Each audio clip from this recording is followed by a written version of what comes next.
কিছুদিন আগেই শুরু করেছিলাম দ্য ফ্রগ নামের একটা অসাধারণ ওয়েব সিরিজের এক্সপ্লেনেশন, যার দ্বিতীয় এপিসোডে দেখানো হয়েছিল উইসিয়ন নামের ওই সাইকোপ্যাথ মহিলা পুনরায় রেন্টাল হাউসে ফিরে আসার পর ওই রেন্টাল হাউসটাকেই নিজের দখলে নিতে চায়। তবে ইয়াংহা তাকে বাধা দিলেই তাদের মধ্যে শুরু হয় এক ভয়ঙ্কর লড়াই। এখন প্রশ্ন হলো, ইয়াংহা কি পারবে ওই সাইকোপ্যাথ মহিলার কাছ থেকে নিজের স্বপ্নের হোটেলটাকে রক্ষা করতে, নাকি সেই বাচ্চাটার মতো সেও ওই সাইকোপ্যাথ কিলারের হাতে নিজের প্রাণ হারাবে? এটাই দেখবো আমরা আজকের ভিডিওতে। আগের পর্বে আমরা দেখেছিলাম ইয়াংহা উইসিয়নকে পুলিশের কাছে ধরিয়ে দেওয়ার জন্য সমস্ত প্রমাণ নিয়ে পুলিশ স্টেশনে যেতে থাকে, আর এদিকে উইসিয়ন এই সমস্ত কিছু জানতে পেরে পেছন থেকে গাড়ি নিয়ে এসে ইয়াংহার গাড়িতে ধাক্কা মারে। এরপর ইয়াংহাকে হসপিটালে ভর্তি করা হয়। ইয়াংহা দেখে উইসিয়ন হসপিটালে এসে তাকে খুঁজছে। সে মনে করে উইসিয়ন হয়তো তার কোনো ক্ষতি করতে এসেছে, তাই সে পর্দার আড়ালে লুকিয়ে পড়ে এবং আত্মরক্ষার জন্য স্লাইন স্টিক নিজের হাতে তুলে নেয়। এরপর কেউ একজন তার বেডের পর্দা সরায়। ইয়াংহা তাকে মারতেই যাবে, তখন সে দেখে সেখানে একজন নার্স এসেছে এবং সে সামনে তাকালে উইসিয়নকে আর দেখতে পায় না। অর্থাৎ এটা ছিল ইয়াংহার মনের ভুল। এরপর সে হসপিটাল থেকে ডিসচার্জ নিয়ে বাড়ি ফিরে আসে। উইসিয়ন তখন বাড়িতে পেন্টিং করছিল। ইয়াংহা বলে, আমার গাড়ি থেকে ব্যাগটা তুমি নিয়েছো? তখন উইসিয়ন বলে, আমি তো ব্যাগটা ফেলে দিয়েছি। ও হ্যাঁ, ওতে তো সিসিটিভি ফুটেজ ছিল, ওটার জন্য তো এত ঝামেলা হলো। এখন কোনো সিসিটিভি ফুটেজ নেই আর আমাদের মধ্যে ঝামেলাও শেষ। ইয়াংহা বলে, চলে যাও এখান থেকে, আমার কাছে আর কোনো প্রমাণ নেই, তাই তোমার ভয় পাওয়ারও কোনো কারণ নেই। আমি কাউকে বলবো না এখানে কি হয়েছিল। উইসিয়ন বলে, আমি যাব না, আমি আপনাকে কতবার বলেছি ঘরটা আমাকে বিক্রি করে দিন, আপনি তো রাজিই হচ্ছেন না। ঘরটা একবার ভালো করে দেখুন, আপনার মনে হয় না এটা আমার ঘর? আর আমার তো এটা মনে হয় না যে শুধুমাত্র কাগজে কলমে লেখা থাকলেই ঘরটা আপনার হয়ে যায়। ইয়াংহা তাকে আর কিছু না বলেই সেখান থেকে বেরিয়ে আসে। এখান থেকে সিন পুলিশ স্টেশনে শিফট হয়। সেখানে অফিসার কিম ও ক্যাপ্টেন বুমিন শুটিং প্র্যাকটিস করছিল। তবে ক্যাপ্টেন বুমিং এর শুটিং দেখে সবাই অবাক হয়ে যায়, কারণ এই বয়সেও তার প্রতিটা নিশানা লক্ষ্যভেদ করছিল। অন্যদিকে উইসিয়নের সময় একদমই ভালো কাটছিল না, কারণ বেশ কিছুদিন ধরে ইয়াংহা বাড়ি ফেরেনি এবং বারবার ফোন করলেও সে ফোন তুলছে না, যার ফলে উইসিয়ন তার ইঁদুর বেড়ালের খেলা খেলতে পারছিল না। এই সময় উইসিয়ন একটা গাড়ির আওয়াজ শুনতে পায়। ইয়াংহা ফিরে এসেছে ভেবে সে দ্রুত দৌড়ে সেদিকে যায়। তবে সেখানে গিয়ে সে দেখে রেন্টালে থাকার জন্য নতুন গেস্ট এসেছে। এরপর সে ইয়াংহাকে বারবার ফোন করে, তবে সে ফোন তুলে না। কিছুক্ষণ পর সেখানে পুলিশ আসে। নতুন গেস্ট যেহেতু অনলাইন বুকিং করেছিল, তাই তার কাছে বুকিং ডিটেলস ছিল। তবে উইসিয়ন যেহেতু রুম বুকিং করেনি, তাই সে রুম ছাড়তে বাধ্য হয় এবং সে তার জিনিসপত্র ইয়াংহার রুমে নিয়ে যায়। এখানে ইন্সপেক্টর কিম সুন্দরী উইসিয়নকে দেখে ক্রাশ খেয়ে যায়। এরপর একদিন নতুন গেস্ট ফোনে ইয়াংহার সঙ্গে কথা বলছিল, এটা বুঝতে পেরে উইসিয়ন দৌড়ে গিয়ে ফোনটা কাড়িয়ে নেয়। তবে উইসিয়নের আওয়াজ শুনে ইয়াংহার সাথে সাথেই ফোনটা কেটে দেয়। ইয়াংহার এই চালে সে একেবারে কাবু হয়ে গিয়েছিল। সে কোনো মতেই কিছু করতে পারছিল না। পরের দিন ওই গেস্ট চলে গেলে আরো নতুন গেস্ট আসে। তারা সারা রাত উইসিয়নকে খুবই বিরক্ত করে এবং পরের দিন সকালে তারা যাওয়ার আগে উইসিয়নের জানালায় ঢিল ছুঁড়ে কাঁচটা ভেঙে দেয়, যার ফলে সে খুবই রেগে যায়। এই সময় ইয়াংহা উইসিয়নকে ফোন করে। উইসিয়ন জিজ্ঞাসা করে, আপনি এখন কোথায় আছেন? ইয়াংহা বলে, তুমি এখনো যাওনি। উইসিয়ন বলে, আমাকে এমন বাজেভাবে ফাঁসিয়ে আপনার খুব মজা লাগছে তাই না? ইয়াংহা বলে, এখন উইকেন্ড, তাই এমন অনেক অনেক বুকিং আসছে, নতুন গেস্ট আসবে, তাদের সহ্য করার জন্য তৈরি থেকো। উইসিয়ন বলে, আপনার কি মনে হয় এসব শুনে আমি এখান থেকে চলে যাব? ইয়াংহা তখন বলে, সময় পেলে রুমগুলো পরিষ্কার করে দেবে, তোমার জন্য আমি কাউকে পাঠাতেও পাচ্ছি না। উইসিয়ন বলে, কেন আঙ্কেল, আপনার মেয়ের জীবনের চিন্তা নেই আপনার? এটা শুনেই ইয়াংহা সাথে সাথেই তার ফোনটা সুইচ অফ করে দেয়। অন্যদিকে ইন্সপেক্টর বুমিন নিউজে দেখতে পায় একজন রাইটার তার নিজের ঘরে আত্মহত্যা করেছে এবং সে মৃত্যুর আগে চিয়েন চোলের আত্মজীবনী লিখেছে। এই ঘটনার কারণে চিয়েন চোলের মোটেলে হত্যাকাণ্ডের খবরটি আবারও খবরের হেডলাইনে চলে আসে। এদিকে নতুন গেস্ট ইয়াংহাকে ফোন করে জানায় যে এখানে থাকা মেয়েটা তাদেরকে রুমের চাবি দিচ্ছে না। এর জন্য বাধ্য হয়েই ইয়াংহাকে হোটেলে আসতে হয় এবং সে একটা ডুপ্লিকেট চাবি ওই গেস্টদের দিয়ে দেয়। এরপর সে যখন পরিষ্কারের জন্য হোটেলের ভেতরে যাচ্ছিল, তখন ভেতর থেকে ইন্সপেক্টর কিম বেরিয়ে আসে। ইন্সপেক্টরকে দেখে ইয়াংহা জিজ্ঞাসা করে, আপনি এখানে? তখন ইন্সপেক্টর বলে, আমিই বুকিং করেছিলাম আর এরা আমার বন্ধু, আপনি যদি কাছাকাছি ছিলেন তাহলে এতদিন আসেননি কেন? আপনি একজন একা অসহায় মেয়েকে হ্যারাসমেন্ট করছেন।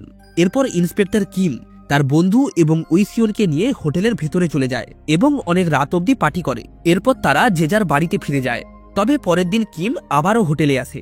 কিছুক্ষণ পর উইসিয়ন ইয়াংহার কাছে গিয়ে বলে, হারামি অফিসারটা তো যাচ্ছেই না, সারাদিন বকবক করে আমার মাথা খারাপ করে দেয়, আমার এসব একদমই ভালো লাগে না, আপনি আমার সাথে ঝামেলাটা ঠিক করে নিন না, তাহলে মালটা চলে যাবে। ইয়াংহা তখন বলে, উনি আমার গেস্ট, রুমের বুকিং উনি করেছেন, তুমি নয়। উইসিয়ন বলে, সে একজন পুলিশ অফিসার।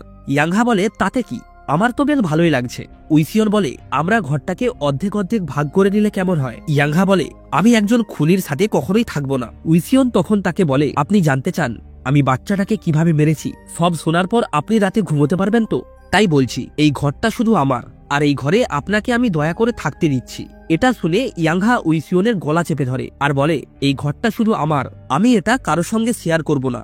এরপর সে উইসিয়নের গলা ছেড়ে বাইরে বেরিয়ে আসে এবং গাড়ি নিয়ে কোথাও একটা বেরিয়ে যায়। গাড়ি নিয়ে যাওয়ার সময় সে একটি জঙ্গলি শুয়োর দেখতে পায়। সে গাড়িটাকে থামিয়ে হেডলাইট বন্ধ করে দেয়। তবে ওই শুয়োরটাকে দেখে তার হঠাৎ করেই উইসিয়নের রক্ত মাখা মুখ চোখে ভেসে ওঠে। তাই সে পুনরায় গাড়ি স্টার্ট করে ওই শুয়োরটার উপর দিয়ে চালিয়ে দেয়। তবে সে যখন গাড়ি থেকে নেমে আসে তখন সে সেখানে কোনো জঙ্গলি শুয়োরের লাশ দেখতে পায় না। এরপর ইয়াংহা বাড়িতে এসে দেখে তার বিছানায় উইসিয়ন এবং কিম দুজনে মজা করছে। ইয়াংহা তাদেরকে বলে, এটা আমার রুম, তোমাদের পার্সোনাল ইউজের জন্য নয়, এখনই এখান থেকে বেরিয়ে যাও। তবে তারা তা সত্ত্বেও চুপচাপ বসে থাকলে ইয়াংহা একটা ডাং নিয়ে কিমকে মারা শুরু করে, যার ফলে কিম এবং ইয়াংহার মধ্যে হাতাহাতি শুরু হয়। ইতিমধ্যেই সেখানে পুলিশ চলে আসে। আসলে ইয়াংহা ইচ্ছে করেই ঝামেলাটা করেছিল এবং সে আগে থেকেই পুলিশকে খবর দিয়ে রেখেছিল। পুলিশ কিম এবং ইয়াংহাকে থানায় নিয়ে যায়। ইয়াংহা বুমিনকে বলে, গেস্ট শুধুমাত্র সামনের বাগান এবং সুইমিং পুল ইউজ করতে পারে, কিন্তু ওরা দুজন মিলে আমার রুম ইউজ করছিল। বুমিন জিজ্ঞাসা করে, আপনি সেদিন রাতে থানায় কেন এসেছিলেন?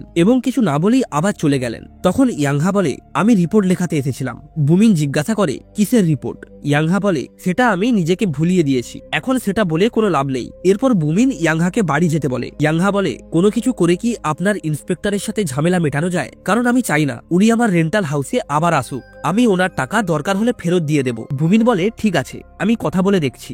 অন্যদিকে ইন্সপেক্টর কিম থানা থেকে সোজা ইয়াংহার রেন্টালে যায় এবং রুমের ভেতরে ঢুকে একটা ব্যাগ দেখতে পায়, যেটা দেখে সে সাথে সাথেই হোটেল থেকে বেরিয়ে দৌড়ে পালাতে শুরু করে এবং দৌড়াতে দৌড়াতে তার সামনে একটা গাড়ি দেখতে পায়, যেখানে গাড়ির ভেতরে উইসিয়ন বসেছিল। কিম উইসিয়নকে দেখে উল্টো দৌড়াতে শুরু করে। কিছুক্ষণ পর ইয়াংহার কাছে উইসিয়নের ফোন আসে। ইয়াংহা ফোনটা তুলে বলে, আমি তোমাকে ঘরটা বিক্রি করে দেব, তবে এর জন্য তোমাকে কয়েকটা দিন অপেক্ষা করতে হবে। এটা শুনে উইসিয়ন বেশ খুশি হয়। সিন উইসিয়নের কাছে শিফট হলে আমরা দেখতে পাই সে বৃষ্টিতে ভিজে গেছে এবং তার পুরো শরীর কাদায় ভর্তি। সিন এখান থেকে পাস্টে শিফট হয় আর আমাদের সেই ছোট্ট কিহুকে দেখানো হয়, যে বিছানার নিচ থেকে একটা ভিডিও গেম বের করার চেষ্টা করছিল। এরপর সে ভিডিও গেম বের করে সিঁড়ি দিয়ে নিচে নামতে নামতে হঠাৎ থমকে যায় এবং সে তার সামনে চিয়েন চোলকে দেখতে পায়। সে সেই মেয়েটির মৃতদেহ নিয়ে ওপরে উঠতেছিল।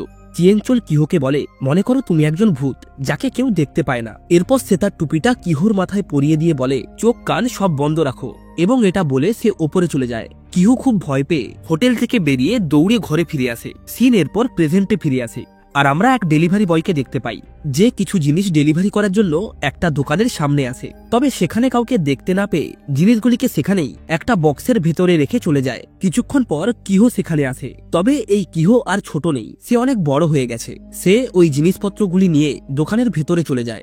আসলে সে এইসব জিনিস কিনেছে একটা রাইফেল তৈরি করার জন্য। এরপর আমাদের সাংজুং এর বন্ধু জাং দুকে দেখানো হয়। সে স্বাভাবিকভাবেই এখন অনেকটা বৃদ্ধ। সে তার মাকে একটা হসপিটালে ভর্তি করেছে এবং আমরা তার পাশের বেডেও একটা মহিলাকে ভর্তি থাকতে দেখি।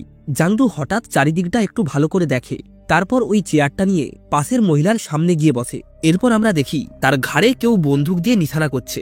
আসলে পাশের বেডে শুয়ে থাকা মহিলাটি হলো চিয়েনচোলের মা। আর কিহো এবং জাংদু দুজনে মিলে প্ল্যান করেছে, যখন চিয়েনচোল তার মায়ের সঙ্গে দেখা করতে আসবে তখন সেই সুযোগেই তারা চিয়েনচোলকে হত্যা করবে। নিশানা অনুযায়ী কিহো সামনের জানালাতে একটা মার্ক করে দেয় এবং সে একটা টাইমার অন করে দৌড়ে ওই হসপিটালের দিকে যেতে থাকে এবং সেখানে পৌঁছতে তার সময় লাগে প্রায় 3 মিনিটের মতো। সে টাইমটা কাউন্ট করলো, কারণ যদি কোনো কারণে তাদের প্ল্যানে ব্যাঘাত ঘটে তাহলে কত সময়ের মধ্যে সে দৌড়ে হসপিটালে পৌঁছাতে পারবে সেটা দেখার জন্য। কিহো হসপিটাল থেকে রুমের কাছে চলে এসে বুঝতে পারে তার রুমে কেউ একজন রয়েছে। তাই সে দৌড়ে গিয়ে ওই লোকটাকে মেরে আহত করে দেয় এবং তার মাথায় বন্দুক ধরে। সে তার পকেট থেকে একটা ছবি পায়, যেটা ছিল তাদের মোটেলের ছবি। কিহো লোকটাকে ঘোরালে আমরা দেখতে পাই এই লোকটা হলো ইয়াংহা। কি ঝটকা খেলেন? খাওয়াটাই স্বাভাবিক। আসলে আমরা এতক্ষণ ধরে যে সাংজুং এর ঘটনাটা দেখছিলাম সেটা অতীতে ঘটে গেছে, আর এখানে ক্যাপ্টেন ইয়াং বুমিন হলো তখনকার নিউ জয়নিং পুলিশ, যে সাংজুংয়ের ঘটনার প্রত্যক্ষদর্শী ছিলেন। সে তার জীবনে অনেক কেস সলভ করলেও এই কেসটা সে সলভ করতে পারেনি। সিন এখান থেকে কিছুটা ফ্ল্যাশব্যাকে যায়। সেই রিপোর্টারের মৃত্যুকে ঘিরে যখন চিয়েনচোলের ঘটনাটি খবরের শীর্ষে এসেছিল সেই সময় ইয়াংহারও এই খবরটি চোখে পড়ে। শুধুমাত্র নিউজ চ্যানেলগুলির কারণেই আজ মোটেলটি ধ্বংসস্তূপে পরিণত হয়েছে। এরপর সেদিন পুলিশ স্টেশনে ইয়াংহা বুমিনের ডেস্কে মোটেলটির ছবি পায়। সে বুঝতে পারছিল না তার কি করা উচিত।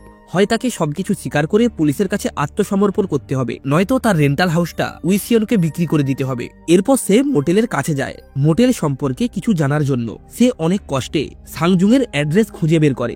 এরপর সে একটা হসপিটালে যায়, সেখানে সাংজুং ভর্তি রয়েছে। ইয়াংহা তাকে জিজ্ঞাসা করে, তোমার হোটেলে কি হয়েছে? সাংজুং বলে, কিছুদিন আগে আমার হোটেলে একজন সাইকো কিলার এসেছিল এবং সে হোটেলের মধ্যে এক মহিলার শরীর টুকরো টুকরো করে কেটে রেখে গিয়েছিল। এরপর আমার হোটেল একেবারে বন্ধ হয়ে যায়। পুলিশের ঝামেলায় পড়ে আমি বাধ্য হয়েই আমার ছেলেকে তার মাসির বাড়িতে রেখে এসেছি। এখন তো তার সাথে আমার আর কথাই হয় না। কিছুদিন আগেই রেখে এসেছিলাম। এই কথাটা শুনে ইয়াংহার মনে খটকা লাগে। সে সাংজুংকে জিজ্ঞাসা করে, তোমার ছেলের বয়স কত? সাংজুং বলে 13 বছর। এই কথাটা শুনে ইয়াংহা কিছুটা অবাক হয়। এরপর সে বলে, আমার হোটেলেও এরকম একটা সাইকো কিলার এসেছে, আমি কি করব বুঝতে পারছি না। সাংজুং বলে, একথা তুমি কাউকে বলবে না, কেউ তোমাকে কোনো সাহায্যও করবে না, না হলে তোমার অবস্থাও আমার ছেলে এবং স্ত্রীর মতো হবে।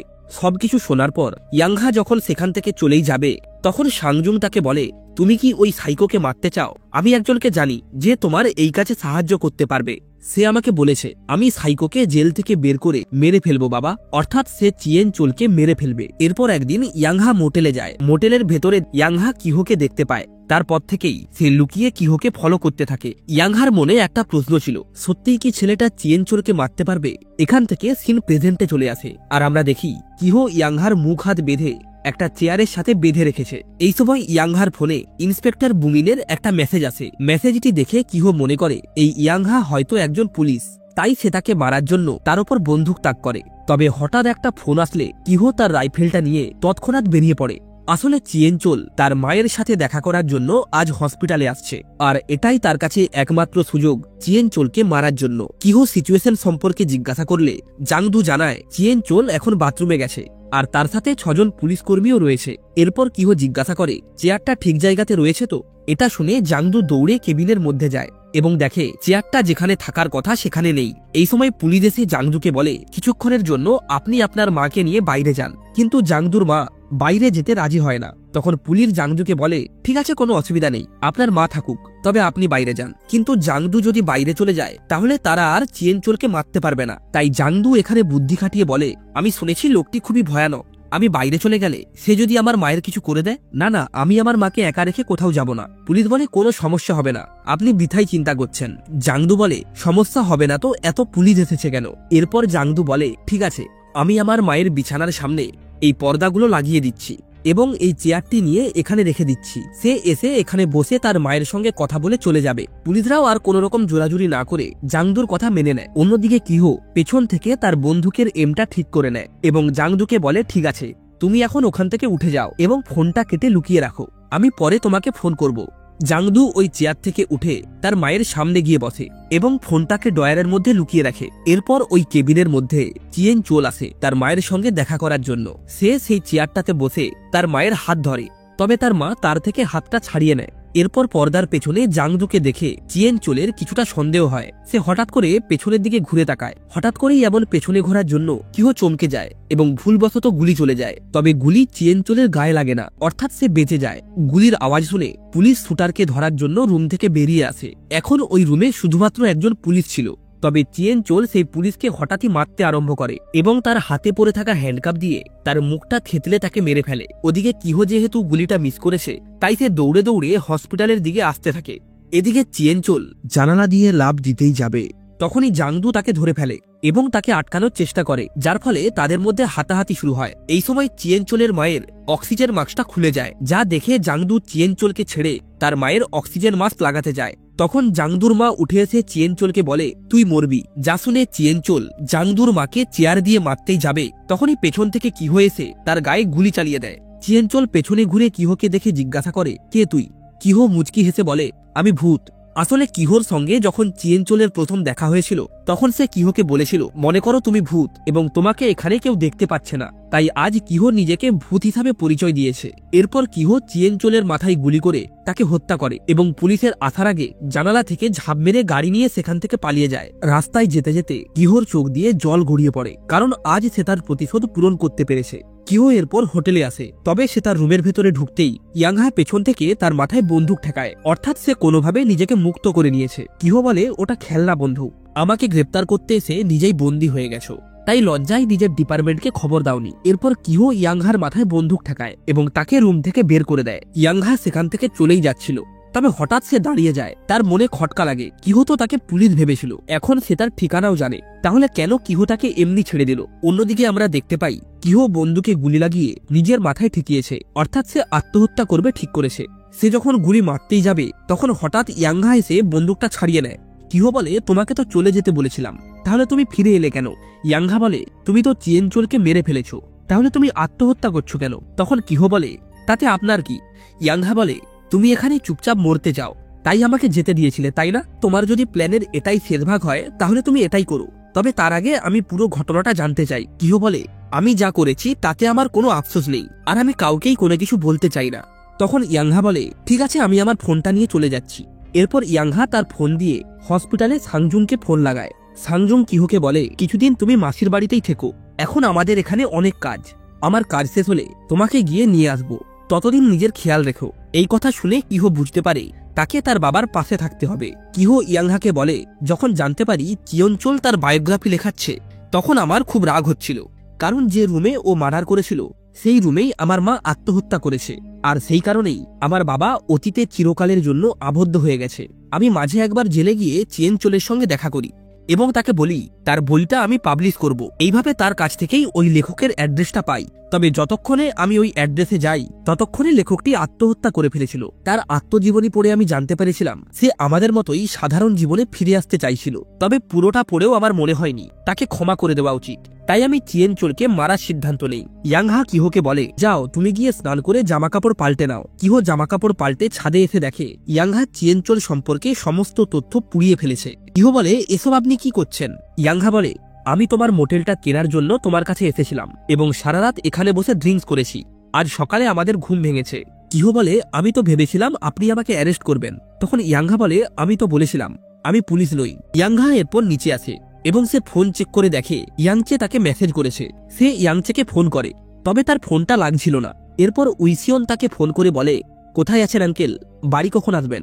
ইয়াংহা ফোনটা কেটে দেয়। সে বুঝতে পারে চুপ করে থাকা কখনো সমস্যার সমাধান নয়, বরং নিজের জিনিসের জন্য নিজেকেই লড়াই করতে হবে। এরপর সে কিহোর টুপি এবং বন্দুক নিয়ে সেখান থেকে বেরিয়ে আসে, আর এর সাথেই এই সিরিজের 3rd এপিসোড এখানেই শেষ হয়।